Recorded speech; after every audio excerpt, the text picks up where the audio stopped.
존경하는 국민 여러분, 그리고 선배 동료 의원 여러분, 국민의힘 비상대책위원장 김용태입니다. 저는 오늘 헌법과 법치주의의 근간이 흔들리는 심각한 현실에 대해 말씀드리려 합니다. 지금 이 순간 대한민국 사법부가 권력의 입김 앞에 흔들리는 정의의 저울이 되고 있습니다. 서울고등법원이 이재명 대통령의 공직선거법 위반 사건 파기환송심 1차 공판 기일을 또다시 연기했습니다. 그 이유로 든 것이 헌법 제84조 대통령의 불소추 특권이라고 합니다. 대통령이 되면 죄가 사라집니까? 헌법 84조는 면죄부가 아닙니다. 그 조항은 대통령의 국정수행을 보장하기 위한 최소한의 장치이지 이미 기소된 형사사건의 재판까지 중단하라는 것이 아닙니다. 있는 죄를 덮는 도구는 더더욱 아닙니다. 어떤 권력도 헌법 위에 설 수 없습니다. 이는 대통령이라고 해서 예외일 수 없습니다. 분노해야 할 지점은 분명합니다.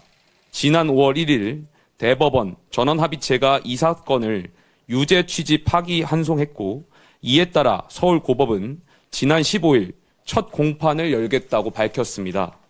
하지만 당시 이재명 후보 측은 선거운동 기간을 공평하게 보장해달라며 기일 연기를 요청했고 법원은 그 요구를 그대로 수용했습니다.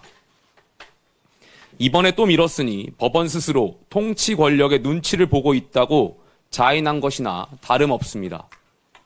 물론 우리는 알고 있습니다. 대통령의 직무가 헌법상 보호를 받는다는 점을 말입니다.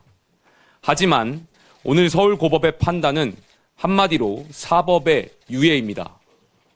권력의 일정에 순응한 개별재판부의 결정입니다. 헌법 제84조 해석을 둘러싼 논쟁이 엇갈리는 만큼 최종 시민 대법원의 최종 결론을 구할 필요가 있습니다. 더 심각한 것은 민주당의 태도입니다. 개별재판부 판단에 맡기면 곤란하다면서 형사소송법 개정을 추진하겠다고 합니다. 대통령이 됐으니 아예 재판을 하지 못하게 막겠다는 것입니다. 이쯤 되면 사법부를 헌법이 부여한 독립기관으로서가 아니라 정치 권력의 하명기관쯤으로 여기는 것입니다. 존경하는 국민 여러분, 법 앞에 모든 국민이 평등하다는 헌법 정신이 무너지고 있습니다.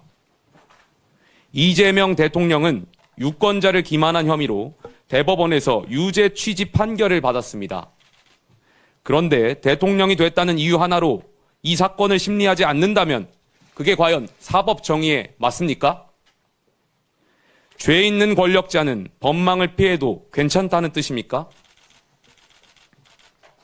우리는 지금 대통령이 된 순간 죄가 정지되는 제왕적 불소추 특권 국가로 가는 길목에 서 있습니다. 국민의힘은 침묵하지 않겠습니다. 사법부가 눈을 감는다면 우리가 국민을 대신해 부당함을 고발하겠습니다. 정의의 이름으로 맞서겠습니다. 이 자리에 함께 하신 의원 여러분들과 함께 헌법 질서를 지키기 위한 입법적, 정치적 대응에 나서겠습니다. 아울러 법원에도 촉구합니다. 더 이상 권력의 눈치를 보지 말고 정의의 눈을 바로 뜨십시오. 그렇지 않으면 이 나라는 헌법 위에 권력이 군림하고 법치 대신 눈치가 지배하는 위헌공화국이 될 것입니다. 존경하는 선배 동료 의원 여러분, 저는 어제 당 개혁 방안을 발표했습니다.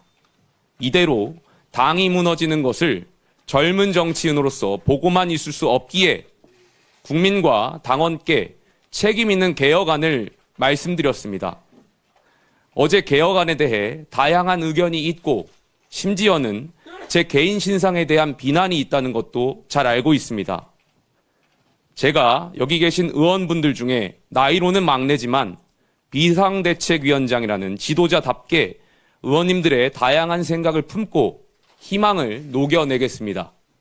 오늘 의총에서 건설적인 논의가 이루어지길 기대합니다. 보수는 품격입니다. 품격 있게 개혁을 추진해 나가겠습니다. 감사합니다.